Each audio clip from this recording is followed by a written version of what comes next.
اقرأوا القرآن لكتاب الله. بالله من الشيطان الرجيم. بسم الله الرحمن الرحيم. إن للمتقين عند ربهم جنات النعيم. أفنجعل المسلمين كالمجرمين ما لكم كيف تحكمون أم لكم كتاب فيه تدرسون إن لكم فيه لما تخيرون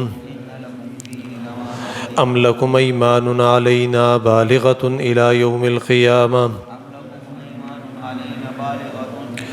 إن لكم لما تحكمون سلهم أيهم بذلك زعيم أم لهم شركاء فليأتوا بشركائهم إن كانوا صادقين يوم يكشف عن ساق ويدعون إلى السجود فلا يستطيعون خاشعة أبصارهم ترهقهم ذلة وقد كانوا يدعون إلى السجود وهم سالمون فذرني ومن يكذب بهذا الحديث سنستدرجهم من حيث لا يعلمون وأملي لهم إن كيدي متين أم تسألهم أجرا فهم من مغرم مثقلون أم عندهم الغيب فهم يكتبون فاصبر لحكم ربك ولا تكن كصاحب الحوت إذ نادى وهو مكظوم لولا أن تداركه نعمة من ربي إلا نبذ بالعراء وهو مذموم فاجتباه ربه فجعله من الصالحين وإن يكاد الذين كفروا ليزلقونك بأبصارهم لما سمعوا الذكر ويقولون إنه لمجنون وما هو إلا ذكر للعالمين. صدق اللہ العظیم. سورہ قلم کی ابتدائی آیات ہم نے پڑھی اور سورت کے تعارف میں یہ بات وہاں پر ذکر ہوئی تھی کہ اس سورت میں مسئلہ رسالت کا بیان ہوگا، پیغمبروں کی رسالت اور خاص کر کے رسول اللہ صلی اللہ علیہ وسلم کی رسالت اس کا بیان ہے. پچھلے سبق میں ابتدا میں رسول اللہ صلی اللہ علیہ وسلم کی شان کا بیان ہوا، پھر اس کے بعد ایک واقعہ کہ جس کا ذکر وہاں پر ہوا جو کہ کافروں سے متعلق تھا. کچھ لوگ تھے کہ جو اللہ کے ناشکرے تھے، نافرمان تھے، تو انہوں نے اللہ کی نعمتوں پر اللہ کا شکر ادا نہ کیا، نافرمانی کی، ناشکری کی، تو اللہ نے انہیں عذاب میں مبتلا کیا. اور یہ عذاب آنے میں کچھ دیر نہیں لگی، بلکہ انہوں نے رات کو اپنے بستر پر اپنے آپ کو پہنچایا اور صبح کو اٹھے تو جس باغ پر ان کو ناز تھا وہ باغ سارا ملیا میٹ ہو چکا تھا اور اللہ نے انہیں تباہ و برباد کر دیا تھا. آج کے سبق میں ہم مومنوں کے احوال پڑھیں گے. اللہ فرماتے ہیں کہ سارے لوگ ایک جیسے نہیں ہوتے. بعض لوگ ایسے ہیں کہ جنہوں نے اللہ کی نعمتوں پر، اللہ کی مہربانیوں پر اس کی شکر گزاری کا جذبہ دکھایا ہے، اللہ کا شکر ادا کیا ہے. تو ایسے لوگوں کے لیے کہ جنہوں نے اللہ کی شکر گزاری اور اللہ کی نعمتوں پر اور اس کی مہربانیوں پر اس کی شکر گزاری دکھائی ہے، شکریہ ادا کیا ہے، تو ان کے لیے اللہ نے کیا تیار کیا ہے. ان نعمتوں کا بیان ہے۔ پھر اسی طرح آگے جو لوگ اللہ کے علاوہ ہیں، غیر اللہ، ان کی حقیقت کا بیان ہے، قیامت کے دن کا بیان ہے، اور قیامت والے دن جو لوگ اللہ کو ماننے والے ہوں گے ان کی شان کا بیان ہے، اور جو لوگ اللہ کے نافرمان تھے وہ کس طرح بھاگیں گے، ان کی ذلت کا وہاں پر بیان ہے۔ پھر اللہ کے پیغمبروں میں سے ایک پیغمبر حضرت یونس، ان کا اور ان کی قوم کا واقعہ اس کا بیان ہے۔ پھر آخر میں رسول اللہ صلی اللہ علیہ وسلم کے ذریعے سے آپ صلی اللہ علیہ وسلم کی امت کو نجات کا ایک ہی ذریعہ کہ اگر کوئی نجات چاہتا ہے، دنیا اور آخرت دونوں کی کامیابی چاہتا ہے، اس کا ایک گر بتایا ہے۔ وہ گر کیا ہے وہ آخر میں پڑھیں گے، اور اسی طرح یہ آج کا سبق ختم ہو جائے گا۔ اللہ فرماتے ہیں ان للمتقین، جی سجدہ، ان للمتقین، بے شک متقیوں کے لیے، عند ربہم، ان کے رب کے ہاں، ان کے رب کے پاس، جنات، باغ ہیں، النعیم، نعمتوں والے باغ ہیں، جس میں وہاں پر وہ آرام کریں گے اور مزوں سے رہیں گے۔ افنجعل المسلمین کالمجرمین، اللہ فرماتے ہیں کیا ہم برابر کر دیں المسلمین، مسلمانوں کو، فرما برداروں کو، کالمجرمین، مجرموں کے ساتھ؟ ایسا نہیں ہو سکتا۔ جنتیوں کو اس لیے ہم وہاں پر نعمتوں سے سرفراز فرمائیں گے کہ وہ ہمارے پرہیزگار بندے تھے، ڈرتے تھے، اللہ کا خوف، اللہ کا استحضار اور اللہ کی یاد ہر وقت ان کے دامن گیر تھی، ساتھ ساتھ رہتی تھی، تو اس لیے ہم نے ان کو یہ جنتیں دی۔ تو کیا ایسے لوگ کہ جو ہر وقت اللہ سے ڈرتے ہوں، ہر رکھنے والا قدم پھونک پھونک کر رکھتے ہوں، یہ برابر ہے؟ فنجعل المسلمین، کیا ہم بنا دیں مسلمانوں کو، فرمانبرداروں کو، کالمجرمین، مجرموں کے ساتھ؟ ایسا نہیں ہو سکتا، یہ برابر نہیں ہے۔ ما لکم کیف تحکمون، تمہیں کیا ہو گیا ہے؟ کیف تحکمون، کس طرح کے فیصلے کرتے ہو اور کس طرح کے معاملے طے کرتے ہو کہ مجرم اور جو اللہ کا فرما بردار ہے، متقی، آپس میں برابر ہیں؟ ہرگز یہ آپس میں برابر نہیں۔ ان دونوں کی حقیقتیں جدا ہیں، ان دونوں کی خواہشات میں فرق ہے، ان کی ترجیحات بدل تھی۔ ایک دوزخ کی طرف جانے والا تھا اور ایک دنیا کا پجاری تھا، دوسرا جنت کی طرف جانے والا تھا اور جنت کا پجاری تھا، جنت کا تلاش کرنے والا تھا، متلاشی تھا جنت کا۔ تو یہ آپس میں برابر نہیں ہے، ان دونوں کو ایک کسوٹی پر نہ پرکھو۔ ام لکم کتاب فیہ تدرسون، اللہ فرماتے ہیں جو لوگ مجرموں کو اور مسلموں کو ایک کسوٹی پر پرکھتے ہیں، کیا ان کے پاس کوئی کتاب ہے فیہ تدرسون جس میں وہ یہ پڑھتے ہیں کہ ایسا ہے کہ مجرم اور مسلم یہ آپس میں برابر ہیں؟ کوئی کتاب ہے ان کے پاس، سند ہے، دلیل ہے، یا ویسے لگے ہیں؟ ان لکم فیہ لما تخیرون، اللہ فرماتے ہیں کہ تمہیں وہاں پر وہی کچھ ملے گا ما تخیرون، جو کچھ تم پسند کرتے تھے۔ یہاں تمہاری پسند، ترجیحات اللہ کی مرضیات تھی، اللہ کا دین تھا کہ اللہ کا دین سربلند رہے، تو وہاں پر بھی تمہیں اس کا بدلہ ملے گا، جنت ملے گی۔ اور جہاں تمہاری ترجیح یہ تھی کہ دین کو پامال کیا جائے اور دینداری سے دور بھاگا جائے، اللہ کے قریب تک نہ آیا جائے، یا اگر کوئی آئے بھی تو اپنی صرف مرضی کے مطابق، جب جی چاہا تو آ گیا، نہ چاہا تو نہ آیا۔ ان لکم فیہ لما تخیرون، تمہیں وہاں پر وہی کچھ ملے گا ما تخیرون، جو کچھ تم اختیار کرتے تھے، دنیا میں پسند کرتے تھے، اسی کا بدلہ ملے گا۔ اس لیے حدیث میں آتا ہے، آپ صلی اللہ علیہ وسلم نے فرمایا الدنیا مزرعۃ الآخرہ، دنیا آخرت کی کھیتی ہے۔ جس طرح کھیتی کا سینہ چاک کر کے کسان اس کے اندر بیج بوتا ہے تو پھر اسی بیج کے مطابق پھل نکلتا ہے، تو اس لیے آخرت کی کھیتی دنیا ہے۔ دنیا میں جو بوگے وہاں پر کاٹو گے، کیونکہ وہاں کی جو کرنسی ہے یہ اعمال ہیں، نیک اعمال جو کہ اخلاص کے ساتھ مزین ہوں۔ یہ اعمال وہاں پر تناور درخت بن کے اور بڑا ہی خوبصورت پھل اور فصل کی صورت میں تیار ہو کے تمہارے اکاؤنٹ میں منتقل ہوں گے، اور یہ وہی پیسے ہیں اور وہی کرنسی ہے کہ جو تمہیں جنت کے مزوں سے دوبالا کرے گی، اور وہاں پر تم اس سے معمور ہوگے اور سرشار ہوگے۔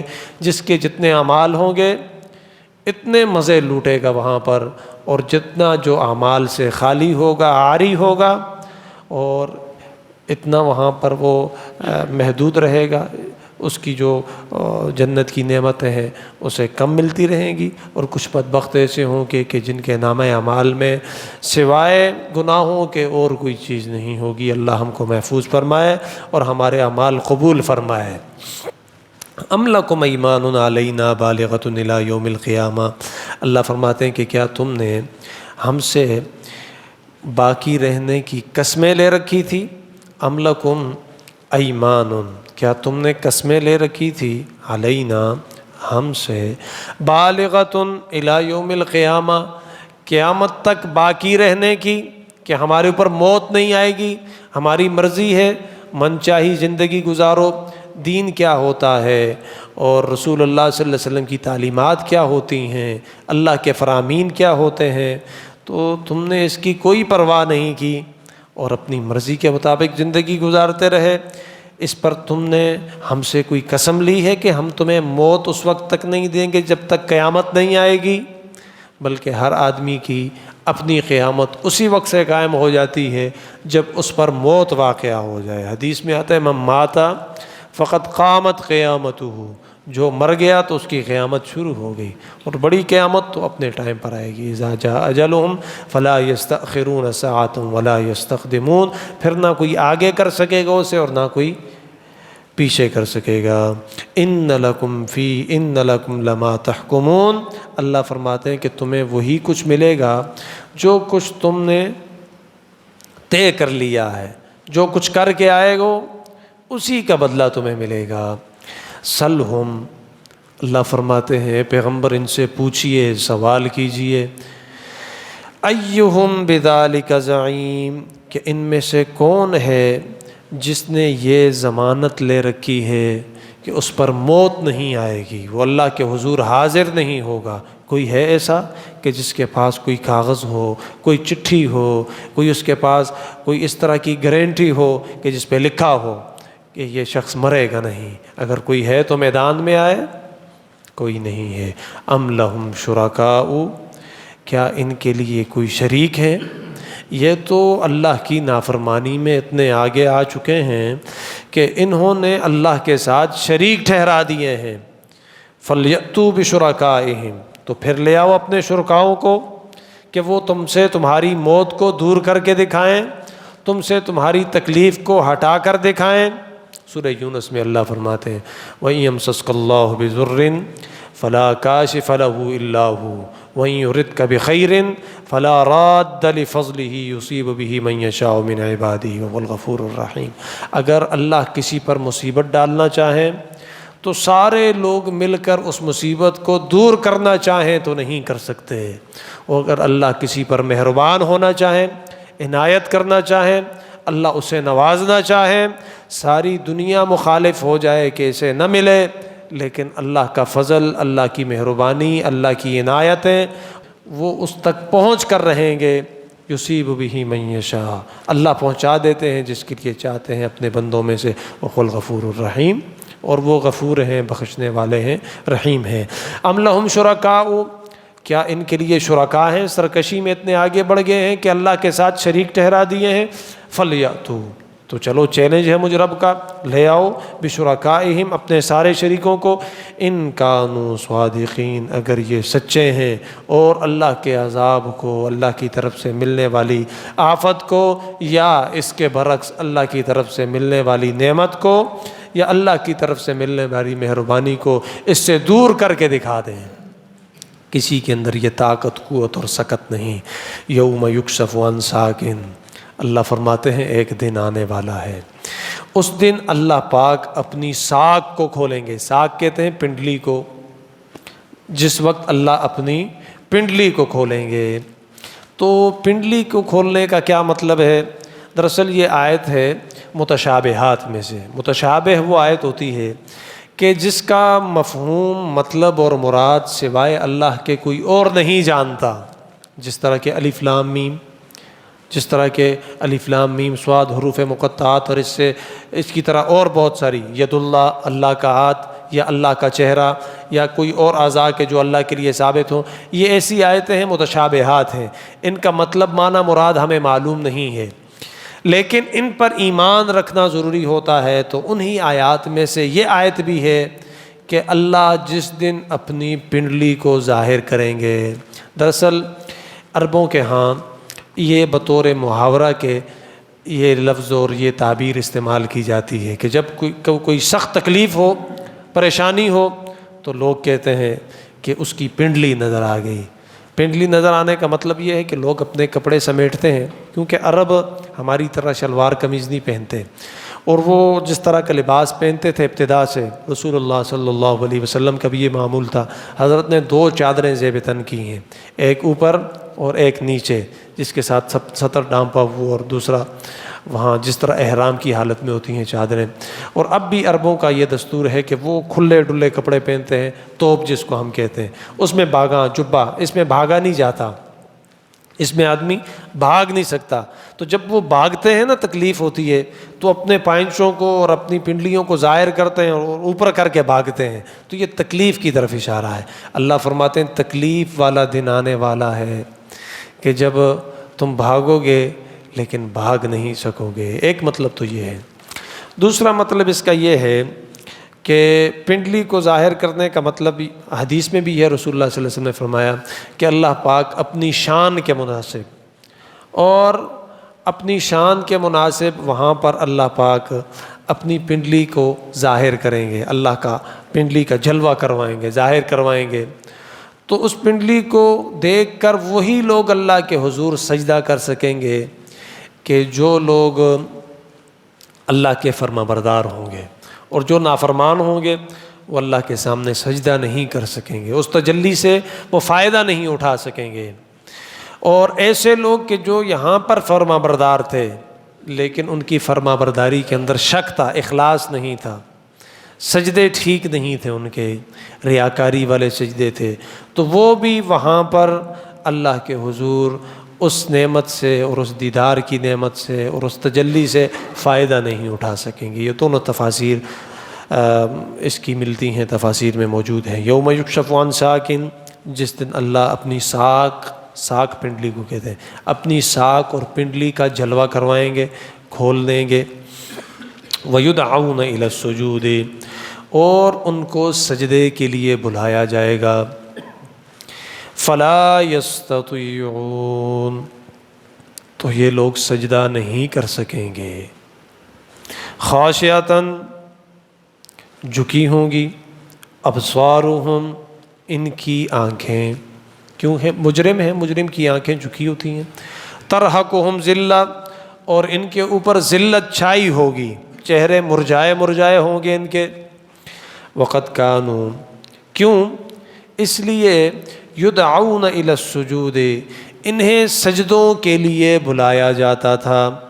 وہم سالمون، اس حالت میں کہ وہ سالم تھے۔ جب یہ صحیح سالم تھے، مؤذن اذان دیتا تھا، منادی ہوتی تھی کہ آ جاؤ کامیابی کی طرف، آ جاؤ نماز کی طرف، تو یہ ایک کان سے سنتے تھے اور دوسرے کان سے نکالتے تھے۔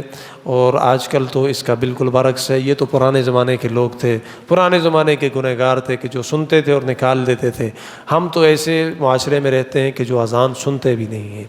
اذان کا احترام کرنا یہ بہت ضروری ہے، کیونکہ یہ اللہ کی طرف سے آواز ہے، اللہ کی طرف بلایا جاتا ہے، اور اذان کا جو شخص احترام کرتا ہے اللہ پاک اسے مقام دیتے ہیں، مرتبہ دیتا ہے، اور اس کی عبادت کے اندر ایک لذت ہوتی ہے، حلاوت وہ محسوس کرتا ہے۔ لیکن ہم ہیں کہ اس چیز کی کوئی پرواہ نہیں، اذان ہوتی ہے تو ہوتی رہے، لیکن ہمارا کام نہ رکے۔ ہم اپنے کام کو تو نہیں روکتے لیکن اذان کو نظر انداز کر دیتے ہیں۔ تو خیر، وَكَانُوا يُدْعَوْنَ إِلَى السُّجُودِ، تو انہیں بلایا جاتا تھا سجدے کے لیے۔ وَهُمْ سَالِمُونَ، اور اس حالت میں کہ وہ سالم تھے۔ تو یہاں پر بعض مفسرین کہتے ہیں کہ سجدے سے مراد پوری نماز ہے، کیونکہ نماز میں سب سے بہترین رکن سجدہ ہے۔ اور رسول اللہ صلی اللہ علیہ وسلم نے فرمایا کہ جب آدمی نماز میں ہوتا ہے تو سب سے زیادہ قریب اللہ کے حضور سجدے کی حالت میں ہوتا ہے۔ تو اس لیے سجدہ فرض ہے۔ جو حضرات سجدہ کرنے کی طاقت رکھتے ہیں تو انہیں چاہیے کہ وہ سجدہ کر لیا کریں۔ سجدہ اب ایک شخص ہے نہیں کر سکتا، مجبوری ہے، مجبوریاں ہوتی ہیں لوگوں کی، تو مجبوری ہوتی ہے۔ مجبوری کے علاوہ عام روٹین میں آدمی کو چاہیے کہ وہ سجدہ کرے۔ اگر ایک آدمی قیام کر سکتا ہے اور سجدہ نہیں کر سکتا تو اسے قیام کرنا چاہیے۔ قیام نہیں کر سکتا، سجدہ رکوع کر سکتا ہے، اسے چاہیے کہ وہ سجدہ رکوع کرے۔ ان ساری چیزوں کا لحاظ رکھنا چاہیے۔ تو اس سے مراد پوری نماز ہے۔ جب نماز کی طرف بلایا جاتا تھا تو آتے نہیں تھے، اگر آتے تھے تو آدھے آتے تھے، سر سے بوجھ اتار کے چلے جاتے تھے، ہماری طرح کہ جس طرح ہم نماز تو پڑھتے ہیں لیکن نماز کی جو اصل روح ہے اس سے ہم بالکل غافل ہیں۔ یہ گزشتہ جمعے والے دن نماز پڑھا کے میں اوپر گیا جمعے والے دن تقریباً 5 یا 6 افراد ایسے تھے کہ جن کے سر کے اوپر ٹوپیاں تھیں، اس کے علاوہ سارے ٹوپیوں سے خالی تھے۔ ٹھیک ہے، ٹوپی کے بغیر بھی نماز ہو جاتی ہے، ہاں، لیکن آداب، کھانا آدمی دسترخوان پہ کھاتا اچھا لگتا ہے، واش روم میں بھی کھایا جا سکتا ہے کھانا، لیکن کبھی آپ نے واش روم میں کھانا نہیں کھایا ہوگا۔ اس کی مثال اسی طرح ہے کہ جس طرح دودھ کا بڑا ڈرم ہو، اس ڈرم کے اندر ایک قطرہ پیشاب کا ڈال دیں، ہے تو سارا دودھ، لیکن وہ ایک قطرہ پیشاب کا جب ڈل گیا تو کس شخص کا یہ جی چاہے گا کہ اس دودھ میں سے وہ پی لے، حالانکہ کہاں پر ایک ڈرم جس کے اندر 40-50 کلو دودھ ہوتا ہے اور دوسری طرف ایک قطرہ یا ویسی گندی انگلی کوئی آدمی اس کے اندر ڈبو دے تو کیا آپ اس میں سے پئیں گے؟ نہیں پئیں گے۔ تو نماز تو ہو جاتی ہے لیکن نماز کے آداب میں سے نہیں۔ پچھلے زمانوں میں اب بھی یہ ہے، ہمارے ہاں یہ ہوتا ہے، جو اچھے گھر ہیں، پڑھے لکھے لوگ ہوتے ہیں، شریف لوگ ہوتے ہیں، وہ اپنے باپ کے سامنے ننگے سر نہیں جا سکتے، لوگ رومال لے کے کپڑا لے کے سر ڈانپتے ہیں، پھر باپ جب آواز دیتا ہے تو باپ کے حضور کھڑے ہوتے ہیں اس کے سامنے، لیکن ایک باپ کے سامنے نہیں کھڑے ہو سکتے اچھے لوگ۔ تو اللہ کی ذات جو کہ ساری کائنات کا رب ہے اس کے حضور کھڑے ہونا، اور کتابوں میں لکھا ہے، بلکہ آپ میں سے جو بڑے حضرات ہیں انہوں نے دیکھا ہوگا، اور جن لوگوں کا عدالتوں کے ساتھ واسطہ ہے، قاضی اس شخص کی گواہی قبول نہیں کرتا تھا کہ جس کے سر پہ ٹوپی نہ ہو۔ معتبر آدمی کی علامت یہ ہوتی تھی کہ اس کے سر کے اوپر ٹوپی ہو۔ تو ہم اس کا بالکل اہتمام نہیں کرتے، اس چیز کا اہتمام کرنا چاہیے، سر پہ ٹوپی رکھ کے پھر اللہ کے حضور شائستگی کے ساتھ، ادب کے ساتھ، وقار کے ساتھ اپنے سر کو جھکائیں۔ اس کے بہت سارے فائدے ہیں، روحانی فائدے بھی بہت ہیں، جسمانی فائدے بھی بہت ہیں، آدمی بالمانس لگتا ہے، اچھا لگتا ہے، شریف لگتا ہے، لیکن پتہ نہیں یہ پٹھی ہمیں کس نے پڑھا دی، غیروں کی ایسی سازش کہ اللہ کے حضور بھی جب آتے ہیں تو اس بارگاہ کے آداب سے ہم بالکل خالی ہیں۔ اور رہا یہ مسئلہ کہ جو مسجد کی ٹوپیاں ہیں، ان میں اگر نماز نہ ہی پڑھی جائے تو بہتر ہے۔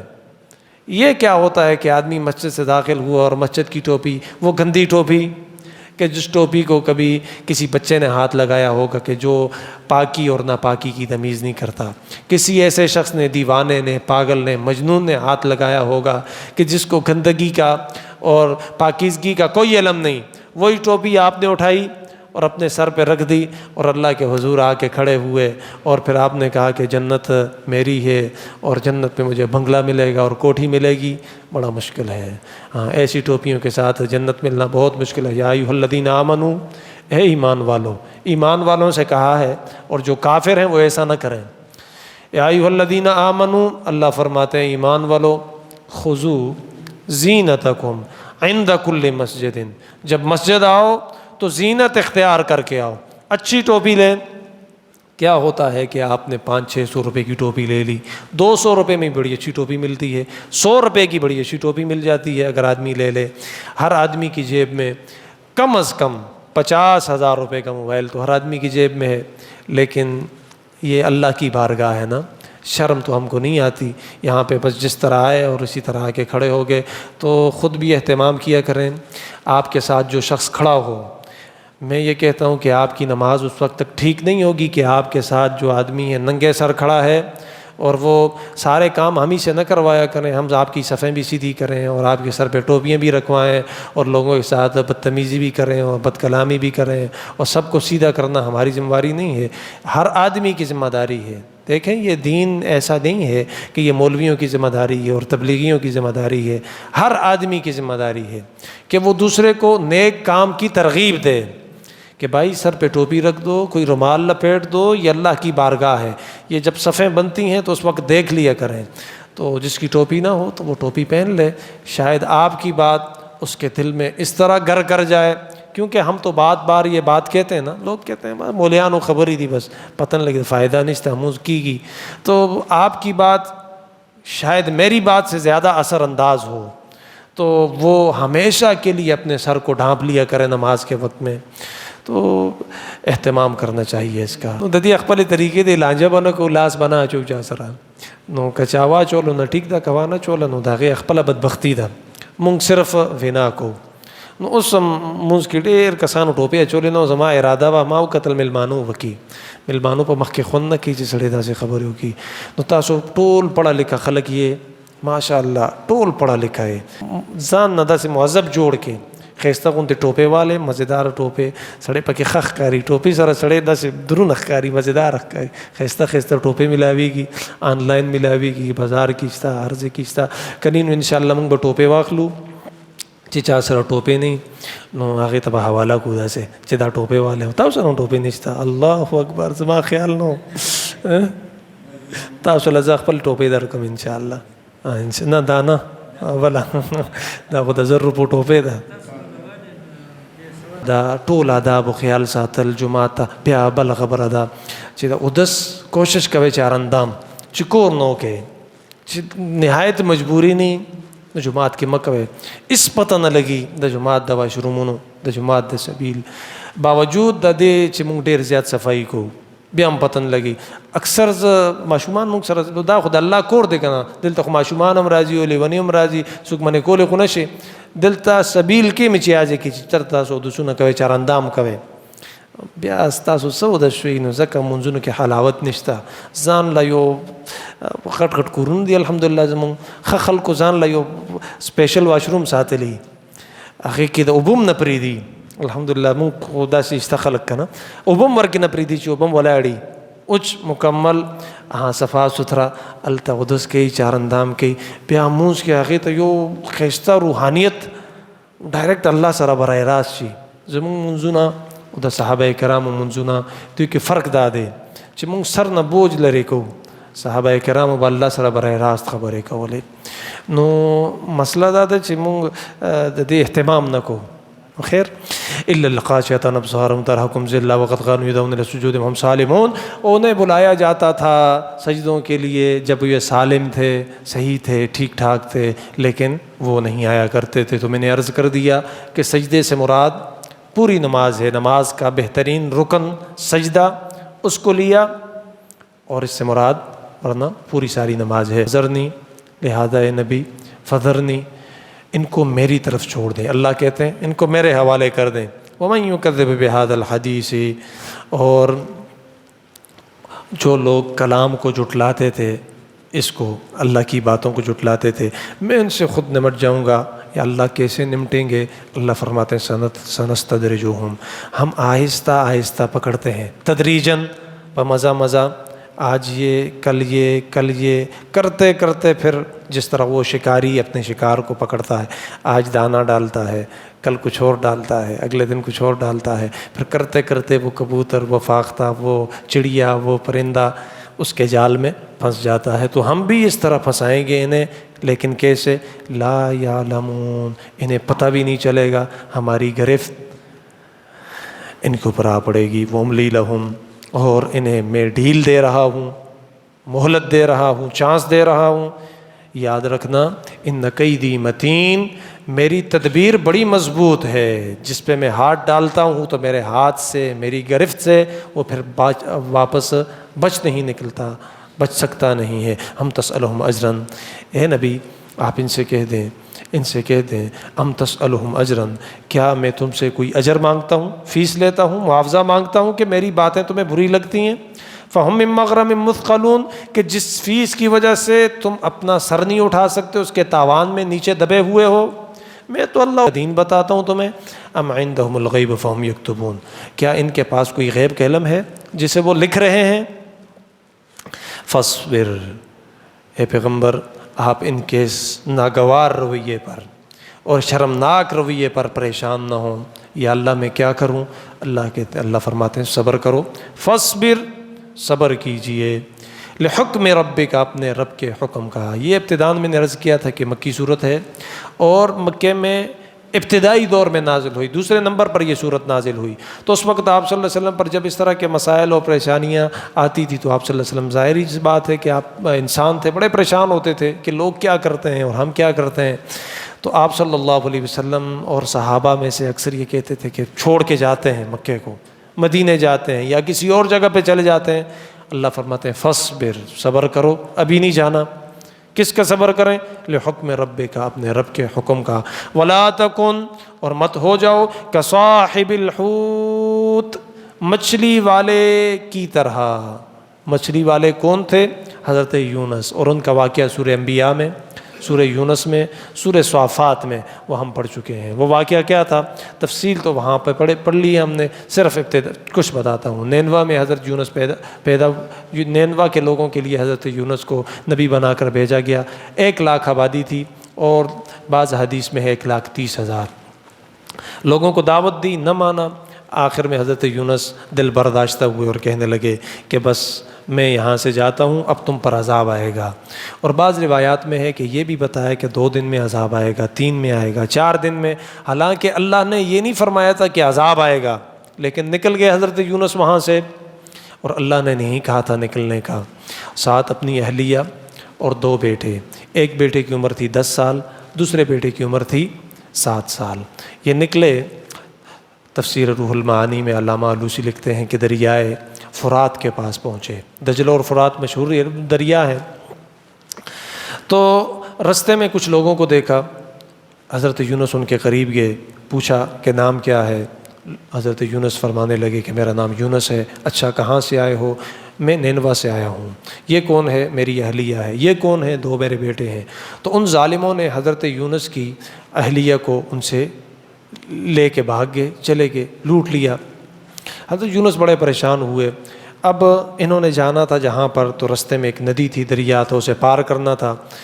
تو کشتی والے سے بات کی تو اس نے کہا کہ میں تو پیسے لوں گا، پیسوں کے بغیر تو ہم کام نہیں کرتے۔ تو حضرت یونس نے اپنے بیٹے کو، ایک کو وہاں پر ندی کے اس طرف چھوڑا اور دوسرے کو اپنے کندھے کے ساتھ لگایا اور ندی پار کرنے لگے۔ درمیان میں پہنچے، دیکھا کہ چلانے کی آواز آتی ہے، پیچھے مڑ کے دیکھا کہ جو بیٹا ندی کے کنارے پر تھا اسے بھیڑیے نے حملہ کر دیا۔ جب یہ منظر دیکھا اور باپ اور اس کے کاندھے پر ایک بیٹا، تو حضرت یونس سے یہ منظر برداشت نہ ہوا، وہیں پر کانپ گئے، اور جو بیٹا کندھے پہ تھا وہ بھی پانی کی موجوں کے حوالے ہو گیا، اور جو ادھر تھا وہ بھیڑیے کے پاس۔ بہرحال حضرت یونس پھر آئے، کشتی والے کے ساتھ بیٹھے، کشتی میں جانے لگے، اہلیہ بھی چلے گئی، خود بیٹے بھی چلے گئے۔ تو وہ پورا واقعہ، کشتی کے اندر بیٹھے، ملاح نے کہا، ہوائیں ناموافق ہوئی اور وہ کشتی ڈگمگانے لگی، اب کیا ہوگا اور کیا ہوگا۔ تو ملاح نے کہا، اس زمانے میں لوگوں کا عقیدہ یہ تھا کہ ایسی سچویشن، ایسے حالات اس صورت میں بنتے ہیں کہ جب کوئی غلام اپنے آقا سے بھاگ کر آئے تو پھر کشتی اس طرح کرتی ہے۔ اس زمانے میں لوگوں کا یہ کانسیپٹ تھا، یہ نظریہ تھا۔ تو خیر انہوں نے کہا کہ اب کیا کیا جائے، غلام کو پھینکا جائے۔ تو انہوں نے حضرت یونس کہنے لگے، میں ہوں نا وہ غلام جو اپنے آقا سے بھاگ کے آیا۔ لوگوں نے کہا کتنے وجیح آدمی ہو، خوبصورت آدمی ہو، ایسے نہیں ہو سکتا کہ تم اپنے آقا سے، اور تمہیں کون پھینکتا ہے؟ پیغمبر بڑا خوبصورت ہوتا ہے۔ تو آخر میں ایسا ہوا، فیصلہ اس پہ ہوا کہ قراندازی ہوئی۔ ایک مرتبہ قرا ڈالا حضرت یونس کا نام، دوسری مرتبہ، تیسری مرتبہ، تو بالآخر مجبور ہو کے حضرت یونس کو کشتی کے نیچے گرا دیا، اور جیسے ہی نیچے گرایا تو دریا کی گہرائی میں ایک مچھلی منہ کھول کے بیٹھی تھی، اس مچھلی کے پیٹ میں چلے گئے حضرت یونس، اور وہاں پر حضرت یونس نے 3 دن گزارے، بعض روایات میں 8 دن گزارے، بعض روایات میں 40 دن گزارے، وہاں پر رہے۔ تو رہنے کے بعد پھر مچھلی نے انہیں اگل دیا۔ اس دوران حضرت یونس نے ایک وظیفہ کیا جو کہ سورہ انبیاء میں ہم پڑھ چکے ہیں، فنادا فی الظلمات اللہ الہ الا انت سبحانک انی کنت من الظالمین۔ تو یہ وظیفہ آپ کرتے رہے، پڑھتے رہے، کرتے رہے۔ اس لیے رسول اللہ صلی اللہ علیہ وسلم نے فرمایا کہ دعوت المکروب دعوت ذنون، جو آدمی تکلیف زدہ ہو، پریشانی میں مبتلا ہو، اسے چاہیے کہ وہ مچھلی والے پیغمبر کی دعا پڑھا کرے، تو اس کا آدمی اہتمام کرے تو ہو جاتا ہے۔ خیر حضرت یونس نے اسے پڑھا، مچھلی نے وہاں پہ انہیں باہر اگل دیا، پھر جیسے ہی باہر آئے تو ان کا جسم بڑا کچا ہو گیا، کیونکہ مچھلی اندر سے بڑی گرم ہوتی ہے، اب کھانے پینے کے لیے کوئی چیز نہیں تھی۔ 40 دن جس آدمی نے مچھلی کے پیٹ میں گزارے ہوں، مچھلی ایک رات کے لیے ہمارے پیٹ میں جاتی ہے تو کتنی مرتبہ اٹھتے ہیں پانی پینے کے لیے، اور جو آدمی خود مچھلی کے پیٹ میں چلا جائے اس کا کیا حال ہوگا، اندازہ لگائیں۔ باہر نکلے تو ساری جلد اور جسم وغیرہ نرم ہو چکا تھا۔ تو اللہ نے وہاں پر ایک درخت پیدا کیا، بدو کی بیل پیدا کی، اور اس کے ذریعے سے سایہ دیا۔ وہاں ایک ہرنی آئی جس کا بچہ گم ہو چکا تھا، اس کا دودھ حضرت یونس پیتے رہے، نوش فرماتے رہے، اور کدو کو خود کھاتے رہے۔ تو اس سے حضرت یونس پھر دوبارہ ٹھیک ہو گئے۔ تو اللہ فرماتے ہیں دیکھو پیغمبر، تم نے جلدی نہیں کرنی اس پیغمبر کی طرح کہ جس پیغمبر نے ہمارے حکم سے پہلے، حکم آنے سے پہلے جلدی کر لی، ہجرت کر لی، تو پھر بڑی آزمائش میں مبتلا ہوئے۔ آپ نے بھی ایسے نہیں کرنا۔ تو خیر پھر بعد میں وہ واقعہ آپ کو سارا پتہ ہے کہ ساری قوم مسلمان ہوگی، بیک وقت مسلمان ہونے والی پوری کی پوری قوم وہ حضرت یونس کی قوم ہے۔ تو انہوں نے اپنے گناہ پر استغفار کی، توبہ کیا، ندامت کی، تو اللہ نے ان سب کو معاف کر دیا۔ اللہ فرماتے ہیں اگر وہ ہمیں نہ پکارتے نا تو وہ ابھی تک اس کھلے میدان میں پھینکے پڑے رہتے اور مچھلی کے اندر ہی ہوتے، باہر نہ نکلتے۔ فصبر، صبر کرو، لحکم ربک، اپنے رب کے حکم کا، اور مت ہو جاؤ صاحب الحوت، مچھلی والے پیغمبر کی طرح۔ مچھلی والا پیغمبر حضرت یونس، حوت بھی مچھلی کو کہتے ہیں اور نون بھی مچھلی کو کہتے ہیں، ذنون مچھلی والا، صاحب الحوت یہ بھی مچھلی کو کہتے ہیں، تو اس لیے اس سورت کا نام سورہ نون ہے۔ اذ نادا وہو مکذوب، جب وہ ہمیں غم سے گٹ گٹ کے پکار رہے تھے کہ لا الہ الا انت سبحانک، مطلب کیا ہے اس کا؟ نہیں ہے کوئی الہ الا انت، مگر آپ ہیں اللہ، سبحانک آپ پاک ہیں۔ کس سے پاک ہیں؟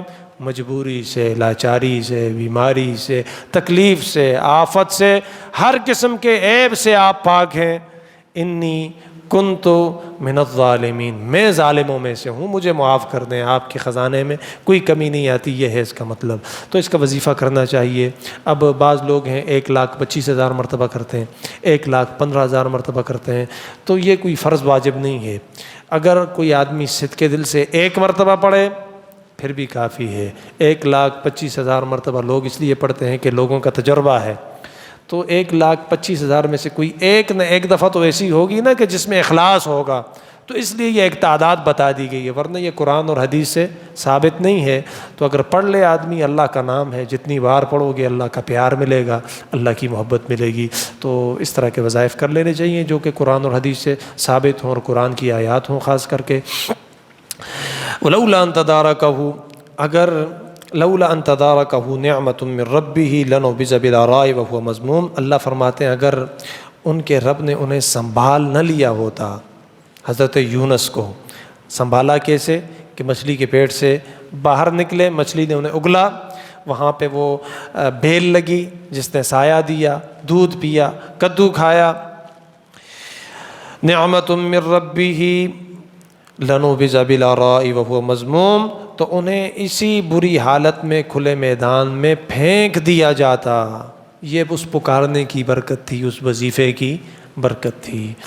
فاجتباہ، تو اللہ نے انہیں چن لیا، ربہ، اس کے رب نے چنا، فجعلہ من الصالحین، اور اسے صالحوں میں سے بنا دیا۔ حضرت یونس کا بہت بڑا نام ہے، مقام ہے، قرآن میں کئی مرتبہ ذکر ہے، اور ان کے اعزاز کے لیے یہ بات کافی ہے کہ قرآن کی ایک سورت ان کے نام پر اللہ نے منسوب کر دی ہے۔